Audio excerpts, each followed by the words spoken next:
Товарищ Троцкий, не понимаю я тебя. Что конкретно вы не понимаете? Конкретно мы? Не понимаешь вообще, что ты делаешь в революции? Мы строим справедливый мир для рабочих христиан, да. Ты же интеллигент? Владимир Ульянов-Ленин тоже интеллигент. Нет, ты путаешь, Троцкий. Ленин, он как икону мира весь Бога. А какая из тебя икона? Ты же еврей. Კაი, მოკლედ ალბათ ამ პოდკასტს ბევრი თქვენგანი ვერ ნახავს, ბევრი კი არა ალბათ ძალიან უმცირესობა და ცოტა საერთოდ ამ პოდკასტზე ის ქნა რა. ეს არის ჩემი პირადი ჩანაწერები ჩემს შესახებ. ამ პოდკასტის შესახებ არც მინდა ვინმე გაიგოს, მაგრამ მაინც YouTube-ზე მას დავდებ საჯაროზე, იმიტომ რომ მე თვითონ შევიდე და ნებისმიერ ემაილს ვნახო ხოლმე. მოკლედ ეს არის ვისაც ამ პირწყვრები აქვს ნახე. დაივიწყეთ. მაგარი საშინელება სერიალია, პირველი სეზონი რო ნახე, იმდენზე დავიქრინჯე, რომ მეთქი ამას მეტად აღარ გავაგზავნებ. მithmes მე მაქვს ეგეთი რაღაცა, რომ პატარა დეტალიც რა მომეწონს რაიმე ფილმში, ანიმეში, სერიალში მნიშვნელობა. აი, უმცირეს დეტალის გამო, რაც საერთო სიუჟეტში არ ჯდება, შეიძლება იქვე გავთიშო და ეგ სიუჟეტის ის არც კი ვნახო. დასასრულამდე რომ მივიდე, უნდა იყოს როგორიც, აი, სრულყოფილი უნდა იყოს. მთელი ყველაფერი, იმიტომ რომ მე თუ დავიწყე რაღაცა, ესე იგი მომეწონა ან რაღაც ვიდეო შემხვდა ან edit არავინ მნიშვნელობა რა. მაგრამ მე როცა დაწყებული მაქვს უკვე, იწყება მთავარი მომენტი. აი ეს მთავარი მომენტი ყველაზე მნიშვნელოვანია და ეგ უნდა დაიმახსოვრო.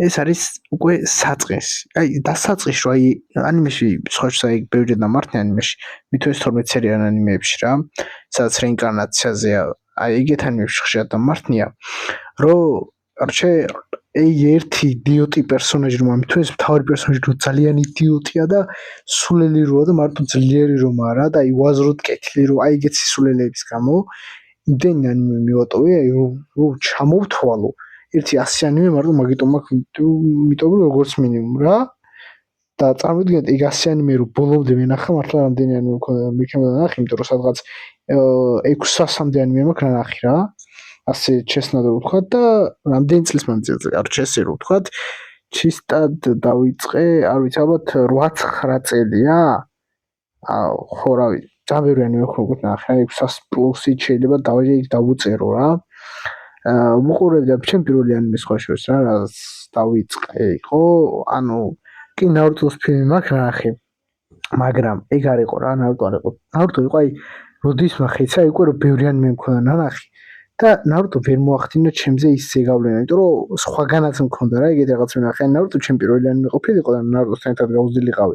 კიდე სხვანაირი ის მექნებოდა რა, ხო რა მაგალითად რაც One Piece-ზე მაქვს. ეგ შევა ნარუტოზე მქონდა, One Piece-ის მაგრამ ნარუტოც რო დამეწყო რა და ჩემ პირველი ანიმე იყო Hellsing რა. Hellsing ასე იყო, პირველი ანიმე იყო ჩემი. აი მაგამდე რა ანიმეების მაგ ნახე არ მახსოვს. მაგრამ აი Hellsing-ი დამახსოვდა ყველაზე მეტად. ნუ მაშინ ძალიან პატარა ვიყავი. და Hellsing-ი დამახსოვდა იმდენად სრულყოფილი ანიმე იყო თან მაშინ ვუყურე აჭარანეთზე. ახლა რო აჭარანეთი აღარა საერთოდ რაღაცები მაშინ იყო თან ანიმეებზე არანაირი წვდომა არ მქონდა არც მაიკადრი, ტოკიოჯი რაღაცები აი მე გავიგე რა როცა ძალიან წარმოვიზარდე. მე უკვე საერთოდ აღარ მომწონდა ის ტოკიოჯის გახმობა და მაიკადრის გახმობა აი სრულყოფილი იყო თავის დროზე რა და მაიკადრი მომწონდა რატო 2019 20 წლების მერე ხო არ მახსოვს და პანდემიის პერიოდში მაიკადრის ქონდა პირდაპირ განრიგი. აი განრიგი ქონდა თავისი. და ამ დროს ზუსტ დროს იდებოდა ხოლმე რა და თუ ვინიცობა და რაღაცა განხომებმა ვერ მოახერხა დადება მეორე დღეს 2 ეპიზოდს დებდა იგივე დროს. და ის იყო სრულყოფილი და ბლიზარდი ძალიან მიყვარდა იმ პერიოდში რა იმიტომ რომ ბლიზარდი მანდ რა მთავარი მაიკადრიში და ძალიან უწოდა რომ აი მაგას ეკეთებდა და ახლა უკვე დაიკარგა ეგ რა იმიტომ ახლა პანდემიის პერიოდში გადაიარა ყველა სახში აღარა ყველა რაღაცა მუშაობენ ასე ისე და კაი ეგ რომ დავიკიდოთ მოკლედ არა საქმე ეგრე მარტივად ახლა როგორც მაშინ იყო და ძალიან ისე მომწონდა რა მაიკადრი მაგიტო და მაიკადრი იყო ჩემი ნომერ პირველი საიტი და ახლა ჩაანაცვლა სამწუხაროდ საბედნიეროდ არ ვიცი როგორ ითქვა კონოგიმამ რა ახლა აი მე თავიდან მქონდა როგორ რა ასე ანიმე საიტები რო დავა რანკინგო კი, ახლა Animax-ი კი არა და იმაზე ვუყურებ ახლა მოიცა რა ერქვა. Animax-ი არა და მოიცა. Anixart, ხო, Anixart. ახლა არის Anixart-ზე რუსული გახმოვანებით ვუყურებ ბევრ ამას, მათ შორის Kingdom-ის მეხუთე სეზონსაც რა, მაგრამ მე მაინც ქართული გახმოვანებით დავიწყე და დავიწყე რით აჭარნეთ. ეს აჭარანეთი ახლა როგორი სიტუაცია იყო რა. აჭარანეთის გახმოვანება მომწონდა, თან იმ პერიოდში ახლა სხვა გახმოვანებასთან ფიზიკურად ცუდმა არ მქონდა, აჭარანეთი ვიცოდი მარტო. მე ახლა რო გავიგე უკვე მაიკადრი ვნახე სხვათა შორის მაგის მე და მაიკადრი მაიწია უფრო მაღლა, იმიტომ რომ განრიგი ჰქონდა, იმ დროზე იდებოდა, ბევრად კარგი გამხმოვანებლები ყავდა და კარგი გახმოვანება ჰქონდა, პლუს ფილმები, სერიალი. აი აჭარანეთის გაუმჯობესებული ვერსია იყო რა. მე ახლა და პირველი ადგილი თან პანდემიის პერიოდში განრიგი ჰქონდა და ზუსტ დროს რო იდებოდა ნებისმიერი ფილმი, სერიალი თუ ანიმე მშევარკონ. აი იმ დროს რო იდებოდა, იქ იმდან მომწონდა რომ აი პირველი იყო და აი იმენა გულთად უკვე აღიარებული მყავდა და ყველაფერი. და მე იყო აჭარანეთი. მე უკვე რო პირველ ადგილზე მაიკად დავაყენე, მე რო აჭარანეთი დავაყენე. მე უკვე ნახე სხვა საიტები და კონოგიმო ნახე 2024-ში წინა წელს რა. 25-ში უკვე ის რა. წინა წელს ნახე ბაიკენის და ჟორას ამბებით ნახე ხო რა ძირითადად ძალიან კაი იყო სხვა შორის და მე კონოგიმა ძალიან დამევასა. ახლა ისეთი აღარა მართალია, მაგრამ ძალიან მომწონდა კონოგიმაც რა. კონოგიმასაც ჰქონდა განრიგი მე უკვე, მაგრამ მაინც ჩემის იყო მაიკადრი. ახლა მაიკადრიმ ჩამოიწა და კონოგიმა აიწია და მეორე ადგილზე ახლა Animax-ია ჩემთვის რა, იმიტომ რომ სამეფოს ახმოვანებიან Kingdoms რაც მინდოდა რომ გაეხმოვანებინა და წლები მინდოდა რომ ვიღაცას ქართულად გაეხმოვანებინა, იმიტომ რომ აი არ მიყვარს მაგის ყურება ინგლისური გახმოვანებით, იმიტომ რომ საშინელებაა. და რატოა საშინება ინგლისური გახმოვანებით მაგის ყურება? ეხლა კი ვიცი, ვიღაცები იტყვიან რა ინგლისურად ვუყურებ მე რაღაც, მაგრამ არა, თქვენ იმენა არ გაქვთ ნანახი. აი ინგლისურად რო უყურებთ, თქვენ პროსტა სხვა გახმოვანებასთან შეხება არ გაქვთ. მე რო ახლა რუსულად ვუყურებ, რუსულად გახმოვანებული ძალიან მომწონს, იმიტომ რომ მთელი დუბლირება, ანუ პროსტა გახმოვანება კი არა, იმენა დუბლირებაა რა. რაც ძალიან იშვიათია, ხა ქართულად დუბლირებული ანიმეების სამწუხაროდ ძალიან ცოტაა, ძირითადად ფილმები რა, მაგასაც რა მოისაკეთებს.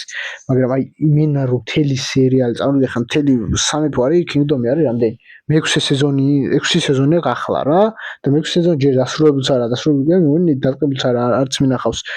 მე-5 სეზონზე ვარ მე რა. და ნუ პლუს ეგერ One Piece-ის დუბლირება, ანუ 1143 ეპიზოდია ახლა. 1143 ეპიზოდია ახლა. კი დაემატა არ მახსოვს. 43 იყო ბოლოს რომ ნახე რა. ცოტა ხანი ვისვენებ, რომ დაიდოს ბევრი ეპიზოდი და მე ერთიანად ვუყურო. ხო და ანუ ახლა ამხელა იმების დუბლირება ქართულად ფიზიკურად ვერ მოხდება. არა მაგდენ რესურსი, მაგრამ რუსებს აქვენ მაგის რესურსი რა. და ყველა იმას თავისი ხმა ყავს და კიდე რაღაცეები მოკლედ. მაგრამ ნახე მანდ ბევრი რაღაცაა კიდე და ერთ-ერთი არის რომ ინგლისური გახმოვანებით ვინც უყურებთ, პროცესს სხვა გახმოვანებასთან შეხება არ გაქვთ რა და მე რო იაპონური გახმოვანებითაც მაქვს ნახე ანიმეები. ნახე ბევრი ანიმე არ მაქვს იაპონური გახმოვანებით ნახე, იმიტომ რომ საერთოდ არ დამჭირებია იქ რა. მაგრამ იაპონური გახმოვანებით რომ უყურე და მე რო ინგლისური გახმოვანებით უყურე, აი ცადე დედამიწა რასაძვია რა.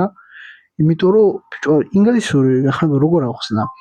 უბრალოდ კი არ ახმოვანებენ, ანუ ამერიკელები საერთოდ ცვლიან ყველაფერს რა. აი მაგალითად One Piece-ში შეცვალეს ბელი ხომ არა? იქ ვალუტა არის ბელი და ყველაფერი არის ბელზე დამოკიდებული და შეცვალეს და დოლარი დააწესეს. ანუ მთელია, ანუ რაც გააკეთა იმან ჩვენმა ძვირფასმა ანიმე და ანუ ოდამ რაც გააკეთა, წარმოვიდგინე დედა უტირეს ყველაფერს და შეცვალეს ყველა ეპიზოდი.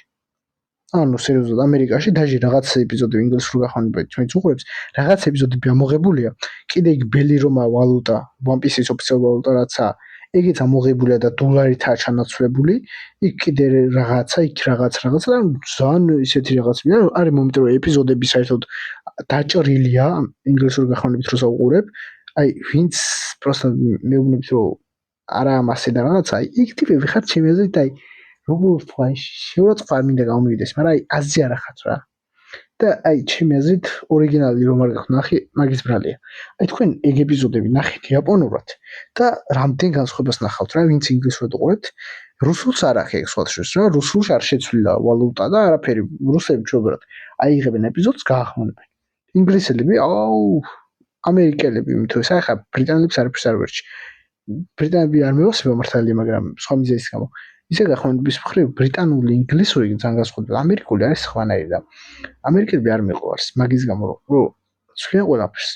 ეხლა შენ რომ მეუბნები რომ ეს ფილმი ანუ შენ მეუბნები რომ მე რომელსაც ნანახი მაქვს One Piece-ის ბოლომდე შენ რომ მეუბნები რომ ესაა One Piece-ის ესა და ეს ეპიზოდიო ანუ ეხა მე შენ როგორ უნდა ის იქნა რა ამიტომ ეს ანუ საერთოდ როგორ უნდა გელაპარაკო One Piece-ზე როცა რაღაცა ეპიზოდები საერთოდ ამოღებული გაქვს გახმანებიდან ანუ საერთოდ არ გაგიხმოვანებია ეგ ეპიზოდები საერთოდ გამოტოვებული გაქვს time-skip-ია მაგის გამო პლუს რომ შეცვლილი გაქვს იქ ბევრი რამე და ანუ შენ თუ რა ქვია პატივს არც იმ ადამიანს ვისი ანიმეცაა და ცვლი მის ეპიზოდებს მაშინ ბარემ შენი ანიმე გააკეთე არ გინდა თუ არა რა ხან მისი ისა და გეზარება რაღაცები ანუ მაგას ვერ ვიტან რომ ორიგინალს ძალიან ცვლიან ხოლმე რა აი მაგალითად ეგეთი მოხდა ზეციური სემფო ვისაც აქვს ნახი რა აი ზეციური სემფო არის ერთ-ერთი ჩემი საყვარელი ფილმი ძალიან მიყვარს და რამდენიმე ჯერ მაქვს ნანახი ძალიან მომწონს მაგრამ უყურე 3 საათიანს რა და მე რომ ნახე 2 საათიანი ეპიზოდიც არის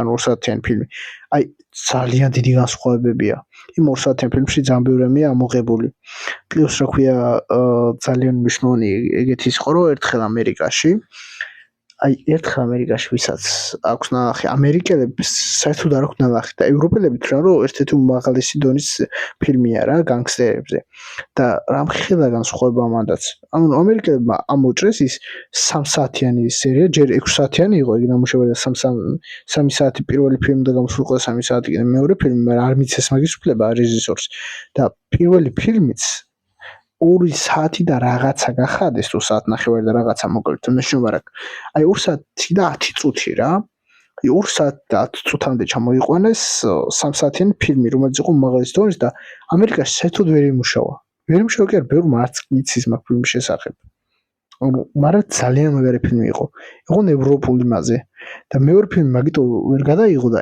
ის ტიპის საერთოდ ვისი გაკეთებული წეგა სახელი ამახსოვს საერთოდ წავიდა რეჟისორი და ფილმს აღარ აკეთებს იმის გამო რაც გაუკეთეს მის ნამუშევარს და მართლა ძალიან იდეალურ ნამუშევარს ნაძეში და მე ძალიან ის იყო რა ერთხელ ამერიკაში იყო აი ძალიან დლაპერვიხ და მთელი ამბები კიდევ ხო ამ პოდკასტს რახან ძირითადად ჩემი თავისთვის ვიწერ შემიძლია ყველაფერზე ვისაუბრო რა კარგი რა გვაინტერესებს კიდევ ჩემს შესახებ აუ ეგ არა კაი ხო ჯანდაბას მოყვები მოკლედ ეგეთი რაღაცა მოხდა ამ მასშტაბში ალბათ მუსიკას დავადებ რა მუსიკას მოუძებნი არ ვიცი დავადებ ნელი საუნდი მინდა რა ხა მარტო ჩემ ლაპარაკს უსვინო მასად არის კაი მოკლედ რა მინდა აჰო მაგაზე მოყვე აუ კაი ჯანდაბას მოყვები ამ თურქეთის ამბავს მოკლედ თურქეთში 1961 წელს დახვრიტეს 10 ადამიანი რა და 10 ადამიანის დახვრეტის ბრძანება ირიბი ბრძანება გაიცავთ წარმოგიდგენთ ამ 10 ადამიანის დახვრეტის პირდაპირ ბრძანება არ არსებობდა ირიბი ბრძანება და ირიბი ბრძანების საფუძველზე 10 ადამიანი დახვრიტეს და კიდევ 13 ადამიანს ციხე მიუსაჯეს რა და ვერასოდეს ვერ გამოიცნობთ მიზეზი რა იყო ანუ მიზეზი იყო ერთი ადამიანი და ანუ ამ ერთი ადამიანის შესახებ ინფორმაცია არ უნდა ყოფილიყო და იმ 10 ადამიანმა ის 10 ადამიანი პირადად იცნობდა ამ ადამიანს ვის შესახებაც თურქული იმას ინფორმაციის გავაზრება არ აწყობდა მხარეს რა და ის 16 ადამიანი ვინც ციხეში ჩასვეს მათ მხოლოდ სმენოდათ ამის შესახებ ანუ პირადად ის ადამიანი არ ვლახავთ მაგრამ იმ ადამიანის შესახებ მოსმენილი ჰქონდათ და 16 ადამიანს ჩასვეს ციხეში 10 ადამიანი დახვრიტეს თვითონ თურქებმა 61-ში და აი ეგ იყო ყველაზე кайფი რაღაცა რომ ეგ ამბავი ანუ დღემდე თურქებმა არ იციან რა და მოსახლეობა თურქულ მოსახლეობა ეგ არ იცის იმიტომ რომ კლასნისად გაკეთებული ამბავია და იმას თუ იკითხავთ მე საიდან ვიცი ეგ ჯობი არ ეკითხოთ მე ვარ ის ადამიანი რომელსაც ყველაფერი იცის რა მაგ მხრივ სადაზვერვო საქმეები მაფია კრიმინალისტი ავტორიტეტი ვორბ ზაკონები რაც გინდა ლუბოით ამ შემიძლია გასაუბრო რა პოლიტიკა გინდა რელიგია გინდა ისტორია გინდა ანუ ვერ იპოვ ისეთ თემას რაზეც მე საუბარი არ შემიძლია იმიტომ რომ ეგეთი ვარ რა პიროვნულად ეგეთი ვარ მაგას ვერ შევცვლით მაგრამ ეგ არა მთავარი რო ახსნა ეს ჩემი მთელი ძალაუფლებას ასე ვიწოდებ მე მაქვს კოდექსი და მივყვები კოდექსი და კოდექსი მიყოლა ახლა რას ნიშნავს?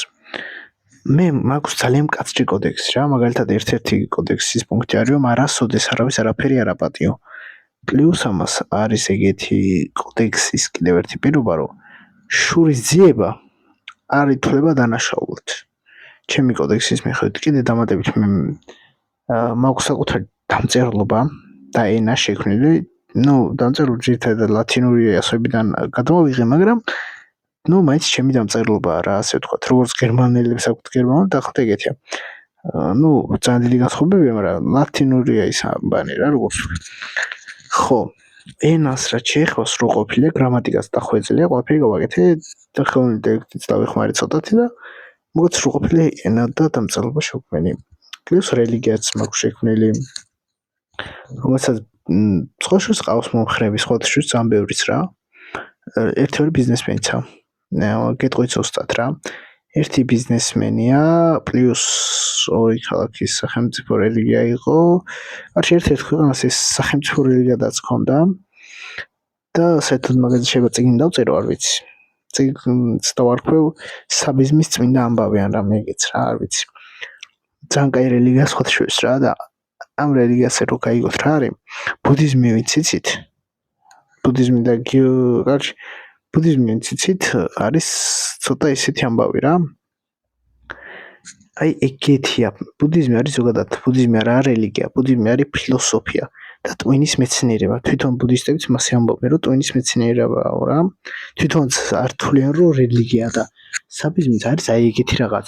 საბიზმი რელიგიაზე მეტად არის მორალური პრინციპები და მთლიანად შედგება მორალური კანონებისგან. რისი გაკეთება შეიძლება, რისი გაკეთება არ შეიძლება. კითხავთ ახლა რომ ეს ყველა რელიგიაში წერია, მაგრამ არა აქ საბიზმში ეგრე რა.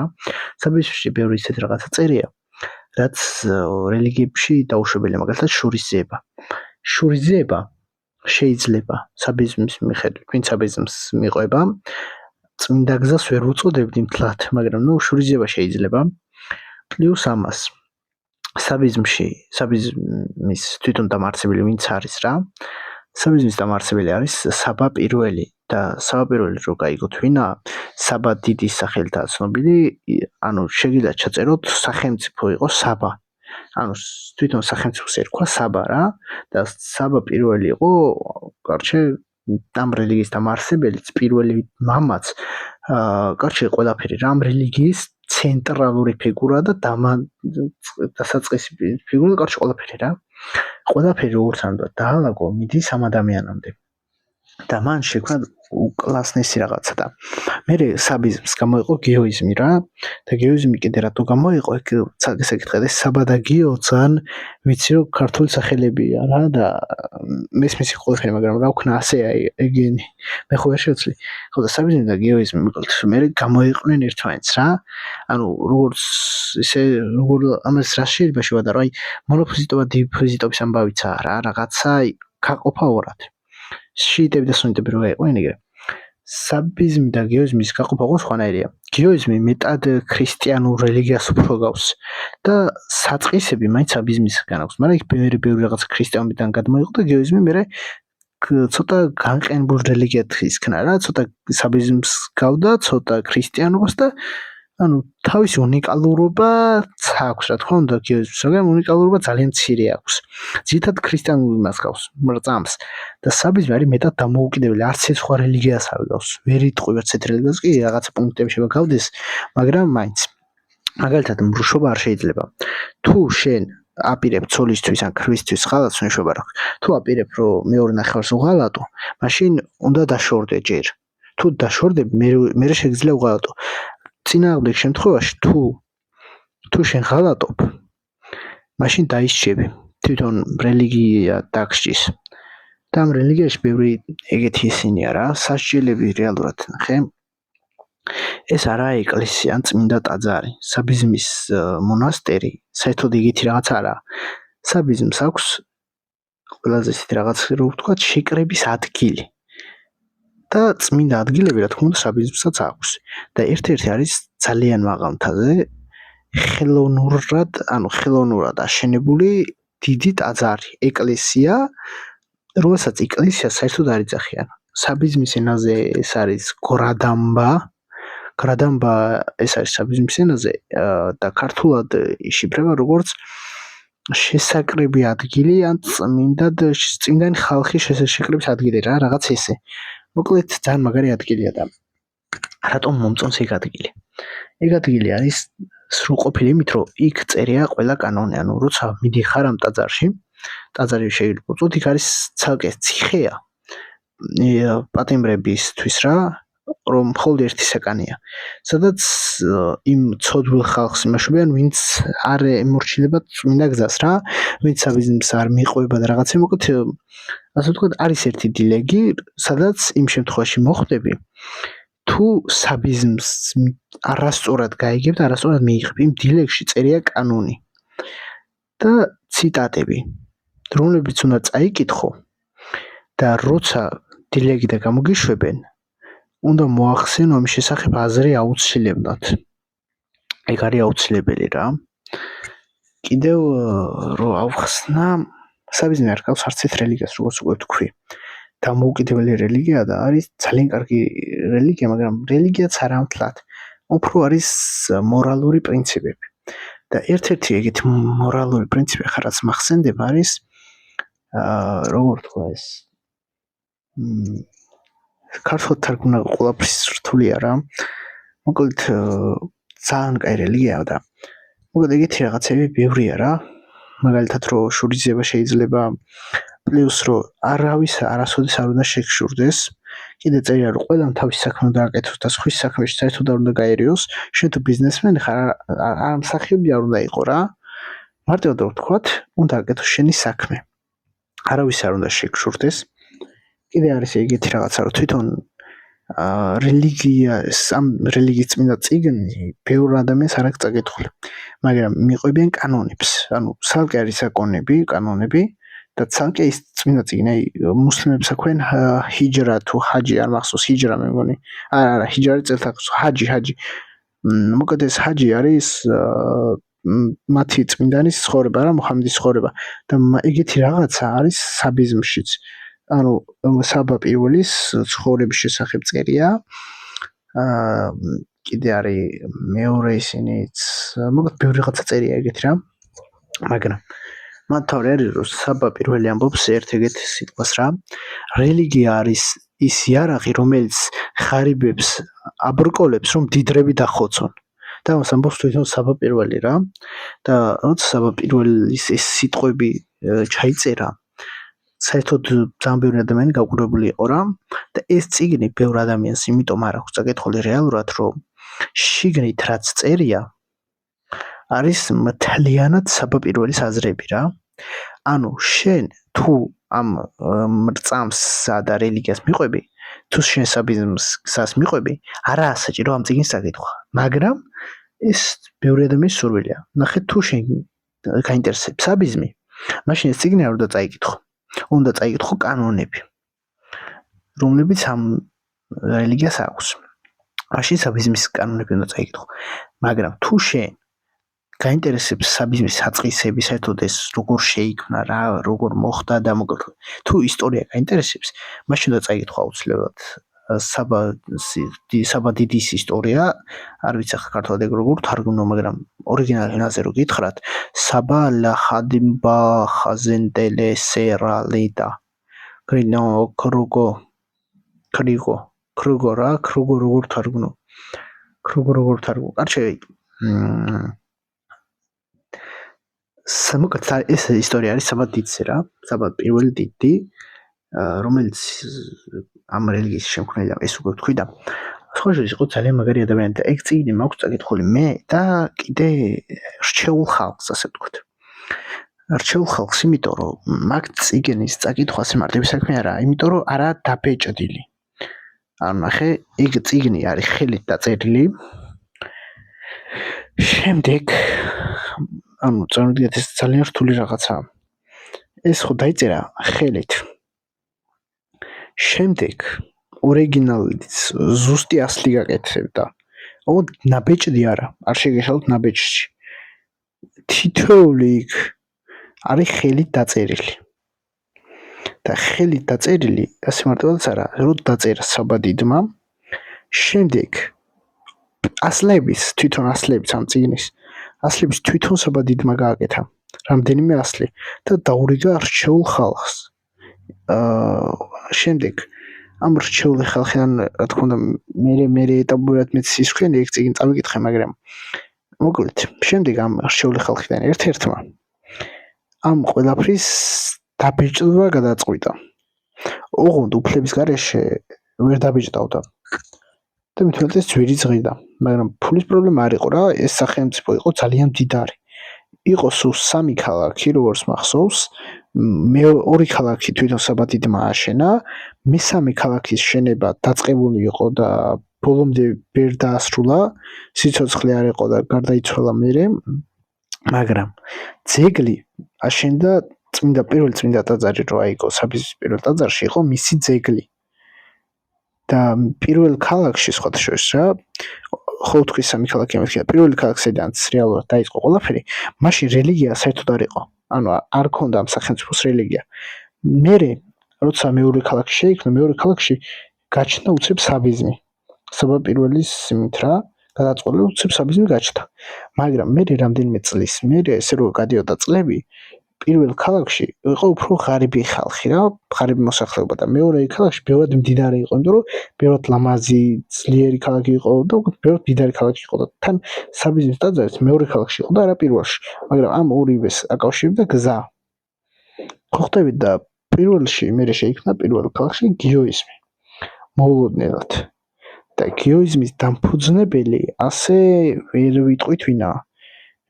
იმიტომ რომ ხო რა ზუსტად ვერ ვიტყვით ვინაა. ეს იყო პირველი ქალაქის გადაწყვეტილება, რომ საკუთარი რელიგია გამოიცხადებინათ, იდეა ვის ეკუთვნის არ ვიცით, მაგრამ მეტად ქრისტიანულ რელიგიას რო გავს ეგ ვიცით. პრინციპში ვისაც წაკითხული აქვს ორივე, ანუ მე შემიძლია ვთქვა, რომ სხვათა შორის გიოიზმმა მერე საკუთარი ენა შექმნა, ენა და დამწერლობა რა. გიოიზმმა და საბიზმმა როგორ თქვა ენა შექმნა საკუთარი, მაგრამ როგორც წასით დამწერლობა ნებისმიერ ენაზე ითარგმნა. და გიოიზმი არის როგორ თქვა თავისი ენა აქვს, ანუ ვინც მხოლოდ მოწმუნეებმა ვინ იციან ენა, თავიანთი გეოისტორია, ანუ პირველ ქალაქში ვიცხოვრობდა, ეგ ენა მარტო იმ ხალხმა იცის. სხვა მოწმუნეებში იშვიათია. მაგრამ სხვებმაც იციან, მაგრამ აი პირველ ქალაქში ვიცხოვრობდა თვითონ. იმათმა იციან ეგ ენა. და საბიზმში მოხდა ყველაფრის თარგმნა. თვითონ საბადიდის გადაწყვეტილება იყო, რომ ნებისმიერ ენაზე ითარგმნათ. და სპეციალურად ხალხი ჩამოყავდათ ენას ასწავლდნენ, რომ ითარგმნათ მერე ეს ყველაფერი. და ითარგმნა რამდენიმე ენაზე რა, არაბულად ითარგმნა, რუსულად ითარგმნა, ლათინურად მგონი არ თარგმნილა, ბერძნულად ითარგმნა, როგორც მახსოვს. ითარგმნა ასევე ეგვიპტურ ენაზე, ეგვიპტური ახლა ეგვიპტეში არაბულია შემოსული უფრო მეტად და სუფთა ეგვიპტურ ენაზე ითარგმნა. კიდე ითარგმნა რამდენიმე ენაზე, როგორც ვიცი ახლა უკვე ინგლისურადაც ნათარგმნი, იტალიურადაც, ესპანურადაც, ფრანგულადაც, კარში ბევრ ენაზეა, მაგრამ ბევრ თქვენგანს ალბათ ამ შესახებ არ სვენია. და ისტორიულ წყაროებშიც ამაზე ბევრი ის არაა გამახვილებული რა, იმიტომ რომ ეს არაა ცნობილი რელიგია. მაგრამ ძალიან კარგი მორალური პრინციპები აქვს. ანუ ნახე შენ შეგიძლია იყო ქრისტიანი, მაგრამ საბიზმის მიმდევარი. და ეს როგორ? შენ საბიზმს როცა მიყვები, ნიშნობა აქვს რომელი რელიგიის ხარ. რელიგიას არ ეწინააღმდეგება საბიზმი რეალურად. ანუ საბიზმის ერთ-ერთი ის არის, რომ რელიგია ადამიანს აძლიერებს და აჭკვიანებს.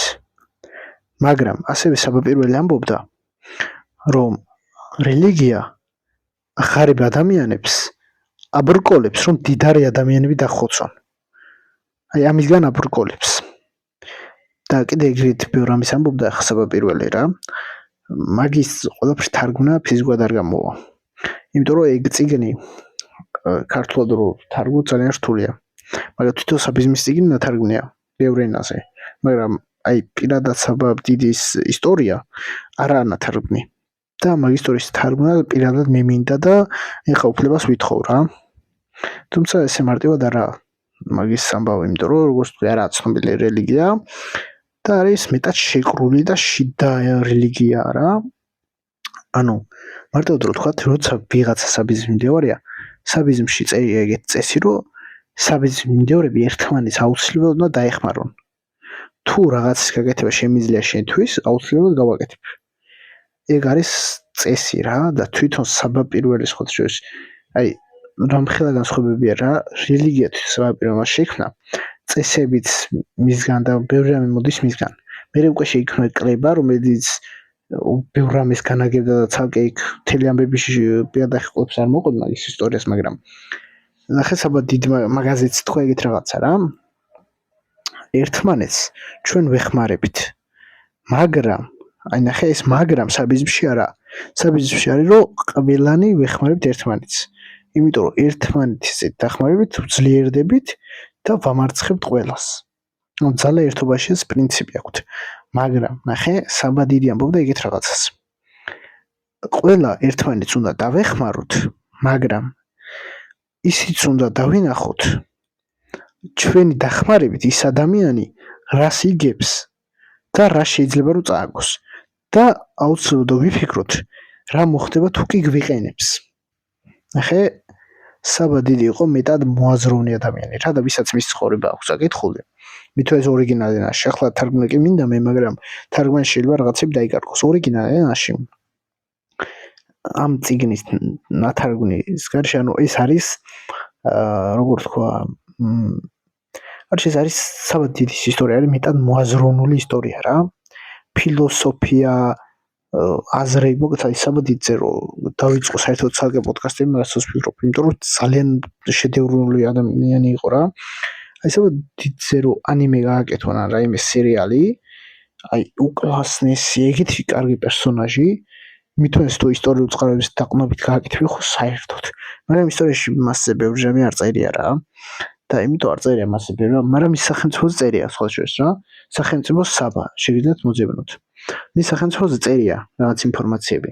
შემიძლია მეც მოგიყვით, მაგრამ არ წერია, რა ქვია, მის შესახებ მისი წიგნის გარდა არსად რა თითქმის.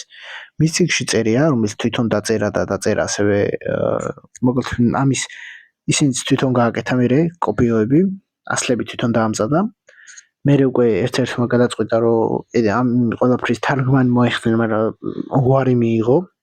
იმიტომ რომ საბა დიდის ისტორია არის ორიგინალ ენაში და ამის თარგმნის უფლება ახლა მე რომ მივიღო, ძალიან რთულია, მაგრამ მინდა. და საუბრობთ მივიღებ კიდეც ჩემი სვიაზებით რა, ასე ვთქვათ. მაგრამ ამის თარგმნის უფლებას თვითონ საბიზნეს ის არ იძლევა რა, ეკლესია და რატო. მოკლედ საბიზნესში არის ერთი ეგეთი სიტყვა, კლასანდელიბიადა. კლასანდელიბიადა ნიშნავს გაუკუღმართებულ მეტყველებას რა. მოკლედ ხა ეს რას ნიშნავს?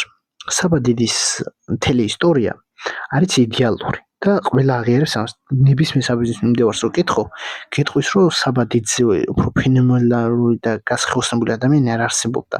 და ბუდაზე ხომბობი რომ გასხეოსნება მაგისა და ყველანი ეთანხმება, ბაზარი არა, მაგრამ ნახე საბა დიდი არ იყო გასხეოსნებული, ის იყო იდეალური, აღიარებული ყავთ ყველას. და მის ისტორიასაც რო გადახედოთ, ყველა მიხვდება ამას. წიგნი საკუთარ იმაზე თვითონ დაწერა, მაგრამ იმ წიგნში წერია ჩანართები, ანუ სხვა ადამიანები რას ფიქრობენ მასზე. ოღონდ ეგ მისი ის არა.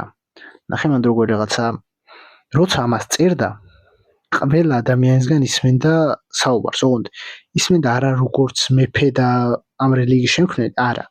ანუ არც კი იცოდნენ ამ შესახებ. მან გაგზავნა ყველგან თავისი ხალხი, რომლებმაც მოიძეს ინფორმაცია თუ რას ფიქრობდა მართველზე ხალხი. და ეს ყველაფერიც ჩაწერა იქ. საკუთარი ქვეშევრდომები რას ფიქრობდნენ მასზე და მოკლედ მის ცხოვრებაში წერია ყველაფერი.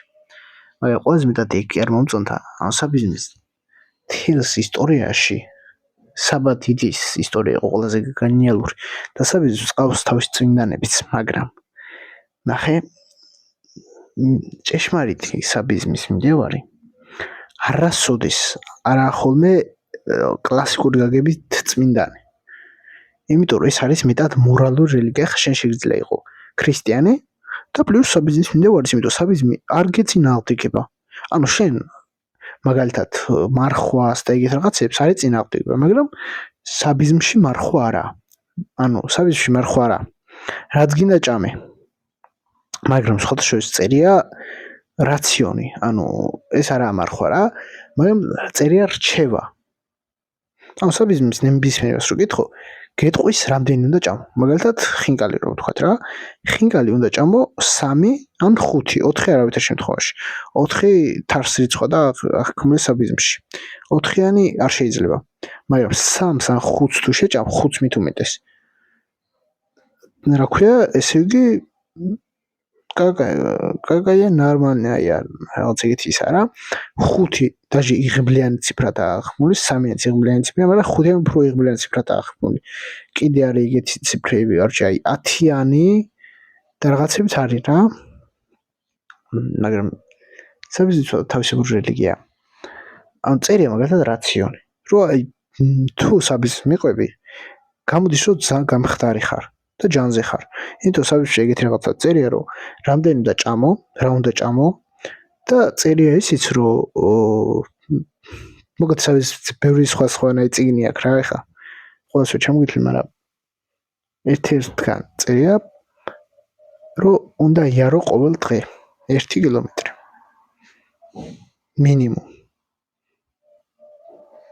კონი ეს